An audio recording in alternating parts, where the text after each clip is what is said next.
Hello बच्चों, let's read the question. The question is a Carnot engine absorb 6 into 10 the power 5 calorie at 227 degrees centigrade. The work done per cycle by the engine if its sink is maintained at 127 degrees centigrade. तो हमें क्या निकालना है? Work done पर cycle निकालना है by the engine. तो इसके अगर मैं की कॉन्सेप्ट की बात करूं तो की कॉन्सेप्ट में देखिए क्या होता है. जब हम कार्नोट साइकिल की बात करते हैं तो उसमें एक तो होता है सोर्स और एक होता है सिंक. ये होता है हाई टेम्परेचर पर, ये होता है लो टेम्परेचर पर. इसका टेम्परेचर गिवन है 127 डिग्री सेंटीग्रेड, इसका टेम्परेचर गिवन है 227 डिग्री सेंटीग्रेड. इसको हम केल्विन में चेंज करते हैं हमेशा टेम्परेचर को. तो 273 प्लस 273 ऐड करेंगे. सोर्स से हीट लेता, यहाँ पर हमारा होता है वर्किंग सब्सटेंस. ये हो गया हमारा सिंक. तो ये वर्किंग सब्सटेंस सोर्स से हीट लेता है, कुछ वर्क करता है और फिर बची हुई हीट को यहाँ डाल देता है Q2 में. तो यहाँ से जो W आता है मेरा वो बराबर आता है Q1 माइनस Q2 के. ठीक है. और अगर मैं, ये मुझे पता चल गया. और एक चीज जो मुझे पता होनी चाहिए, जो मेरी Q होती है वो टेम्परेचर की क्या होती है? प्रोपोर्शनल होती है. ठीक है. ये कॉन्सेप्ट यूज करेंगे हम इस क्वेश्चन को सॉल्व करने के लिए. देखिए पहले तो टेम्परेचर को मैं कन्वर्ट कर लेती हूँ. तो ये 227 प्लस 273 ये तो मेरा हो जाएगा 500 केल्विन.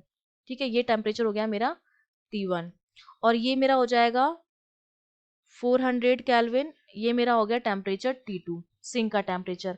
अब हमें पता है कार्नोट इंजन के लिए Q जो होता है टेम्परेचर के प्रोपोर्शनल होता है. मतलब Q2 अपॉन Q1 जो होगा वो T2 अपॉन T1 के क्या होगा? बराबर होगा.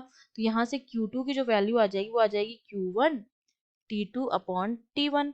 और Q1 हमें पता है कि जितनी हीट वो एब्जॉर्ब करे, ये वाली हीट क्या होती है? हीट एब्जॉर्ब होती है.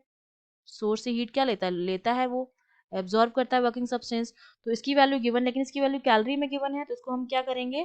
यहाँ पर कैलोरी में रहने देते हैं एक बार. 6 इंटू 10⁵ इंटू T1 है मेरा. ये हमारे पास वैल्यू जब इसको रिवर्स करेंगे तो ये हो जाएगा 400 अपॉन 500. ठीक है.